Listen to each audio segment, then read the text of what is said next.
মুক্তিযোদ্ধাদের জন্য যে কোটা সেটা বাতিল করতে হবে, নারীদের কোটা বাতিল করতে হবে, অমক সমক, সেটা কিন্তু একবার বাতিল করা হয়েছিল, কিন্তু ফলাফলটা কি? তারা দেখাক যে পরীক্ষা দিয়ে তারা বেশি পাশ করেছিল, মেয়েরা বেশি পাশ করে বেশি চাকরি পেয়েছে কিনা, সেটাকে তারা প্রমাণ করুক।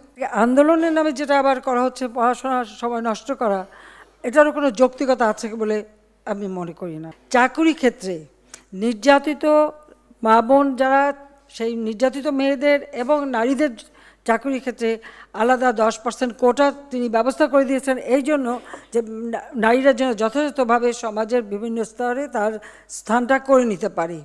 আর যার কারণেই আজকে, কারণ নারীরা যদি অর্থনৈতিকভাবে স্বাবলম্বী হতে পারে আর চাকরি ক্ষেত্রে তাদের যে অবদানটা, তাদের যে মেধা সেটা বিকশিত হওয়ার সুযোগ পায়, তাহলে তো একটি দেশ গড়ে উঠবে।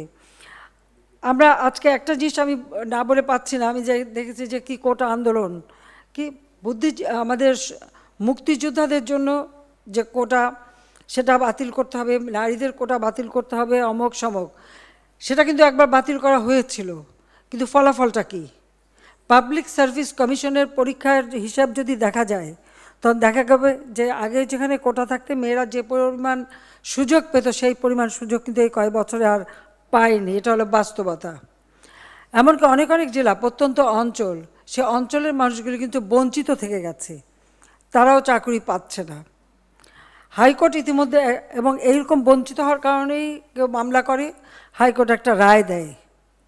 হাইকোর্টের রায় আমরা সবসময় সেটাই মেনে নেই, কিন্তু আমরা দেখলাম যে এখন কোটা বিরোধী আন্দোলন আবার গড়ে তোলার চেষ্টা, ছেলেমেয়েরা লেখাপড়া বাদ দিয়ে এখন কোটা বিরোধী আন্দোলন করে, সেখানে মেয়েরাও করে। এখানে আমার একটা প্রশ্ন আছে, যারা এর আগে কোটা বিরোধী আন্দোলন করেছিল তারা যে পাবলিক সার্ভিস কমিশনে কতজন পরীক্ষা দিয়েছিল আর কতজন পাস করেছে, সেই হিসাবটা একটু বের করা দরকার।